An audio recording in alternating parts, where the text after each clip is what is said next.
Tonight, you're going to check your retirement account, and you're not going to think twice about what's actually inside it. A few index funds, maybe a target date fund your employer picked for you. Diversified, you've been told. Safe, in the boring, sensible way retirement money is supposed to be. You might not even remember choosing the specific funds. Someone handed you a default option during onboarding. You clicked accept, and you haven't looked closely since. Here's what nobody tells you. Right now, without you choosing it, a huge share of that account is quietly betting on artificial intelligence. And to understand whether that bet is brilliant or dangerous, you need to understand something that keeps happening throughout financial history, over and over, in almost the exact same shape. The bubble. Every bubble follows roughly the same pattern. Something genuinely new and exciting appears. Prices for anything connected to it start climbing. The climbing itself becomes the reason to buy more. Eventually, the story stops matching the price, and the whole thing comes apart, fast. Let's walk through the ones that actually happened, and then look at the one that might be happening right now. Start in Holland in the 1630s with tulips. The setup was novelty. Tulips had recently arrived in Europe from the Ottoman Empire, and their rare, striped varieties, caused by a virus nobody understood at the time, became status symbols among the Dutch merchant class, a way to display sudden wealth in a rapidly growing trading economy. A single, particularly rare bulb, a variety known as Semper Augustus, could sell for more than a skilled craftsman earned in a year, sometimes for the price of a house along an Amsterdam canal. The trigger was simple speculation. People began trading tulip bulb futures, contracts to buy bulbs not yet even harvested, without any intention of ever planting them. You weren't buying a flower anymore. You were buying a piece of paper that promised a flower, betting someone else would pay more for that paper next week.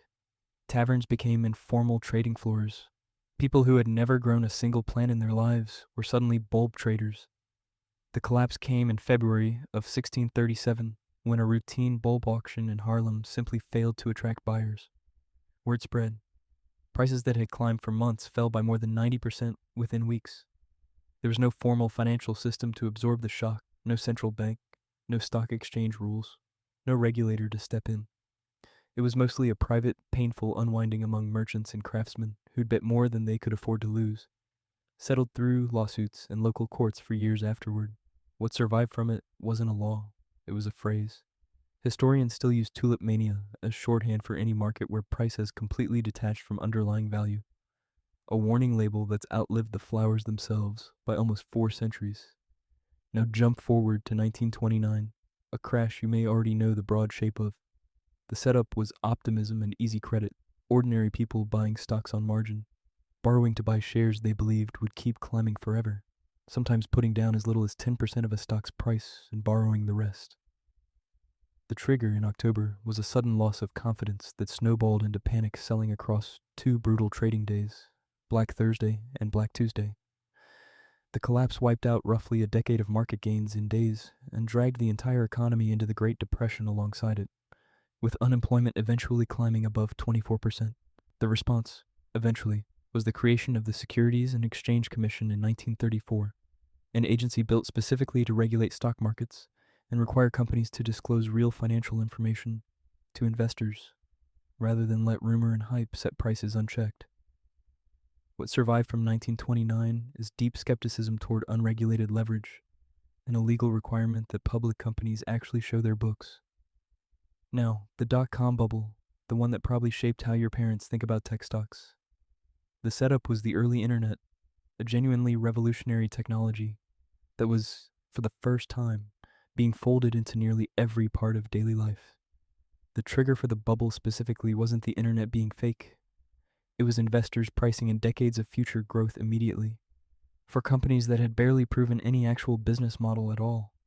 Companies like Pets.com became infamous shorthand for the era, a business that spent heavily on advertising, including a Super Bowl commercial, while burning through cash with no clear path to profit, before collapsing entirely within about 2 years of its founding. Even legitimate companies weren't spared. Cisco Systems, a real profitable business building actual internet infrastructure, saw its stock price fall more than 80% from its peak because even genuine value can get wildly overpriced when everyone assumes the growth story never ends. The collapse, starting in March of 2000, wiped out roughly $5 trillion in market values, over the following 2 years. The Nasdaq index fell almost 80% from its high. The response wasn't one dramatic new law, the way 1929 produced the SEC. It was a slower cultural shift, a new wariness among investors toward companies with big stories and no revenue, and eventually, tighter listing and disclosure standards for going public. What survived from the dot-com crash is a specific kind of caution, the instinct to ask, before investing in anything exciting, does this company actually make money, or does it just have a compelling story? Notice the shared architecture running through all three of these. Tulips, 1929.com. Something new and genuinely exciting arrives. Price detaches from any reasonable estimate of value. The story that justifies the price gets repeated so often it starts to feel like fact instead of forecast, and the ending, when it comes fast, far faster than the climb that preceded it. Which brings us to right now, into artificial intelligence. The setup looks familiar if you've been paying attention. AI is genuinely transformative technology, not hype in the way pet food delivery websites were hype. Real productivity gains are happening in real companies, in real workflows right now. But the scale of investment has become almost difficult to comprehend. The largest technology companies are projected to spend north of $700 billion in a single year on AI infrastructure, data centers, chips, and computing power, with some estimates suggesting the figure could approach $1 trillion the following year. To put that in perspective, that's more than many entire countries spend on their national budgets annually, funneled into server farms and specialized chips, whose economic payoff is still, in large part, a forecast rather than a fact. Here's where it gets uncomfortably close to home. The 10 largest AI-related companies now make up more than 40% of the entire S&P 500, a concentration level similar to what the market saw at the peak of the dot-com bubble. If you hold an index fund, a target date retirement fund, or almost any broad market ETF, a significant portion of your money is already riding on these companies specifically, whether you ever made that choice deliberately or not. Even funds explicitly marketed as diversified are, in practice, concentrated bets on a handful of companies executing an enormously expensive strategy that hasn't been fully proven out yet. Is this a bubble? Nobody can tell you with certainty, and that itself should tell you something.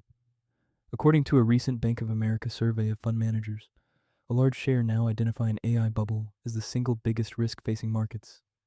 Up sharply from just months earlier, a dramatic jump in sentiment in a very short window of time.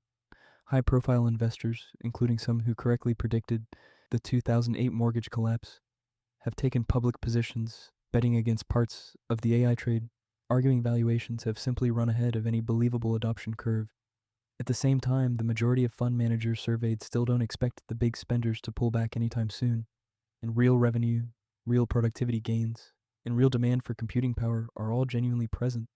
Unlike tulip bulbs, unlike pets.com, chip makers supplying the memory and processors AI data centers depend on have already seen their stock prices swing violently within single weeks, rising and falling by double digits, as investors argue with each other in real time about which version of this story is true. That's the uncomfortable truth sitting underneath this one. Every past bubble looked obvious in hindsight and genuinely uncertain in the moment it was happening. Nobody standing in a Dutch flower market in early 1637 knew the auction in Haarlem would fail that particular week. Nobody in early 2000 knew exactly which month the Nasdaq would turn.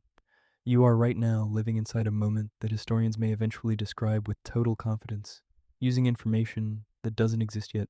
Here's what connects all of this directly back to that retirement account you weren't going to think twice about. Every bubble in history eventually forced a reckoning between story and substance, between what people believed something was worth and what it actually turned out to be worth. You don't get to opt out of that reckoning just because you didn't personally choose to invest in any of it. If you hold a broad market index fund, you're already a participant in whichever version of this story is currently being written, whether that story ends in the productivity revolution the optimists describe, or the sharp correction the skeptics are warning about. There's no third option where you simply sit this one out while still holding a diversified retirement account. Tonight you'll check that retirement account again, and it will look exactly like it always does. A few index funds.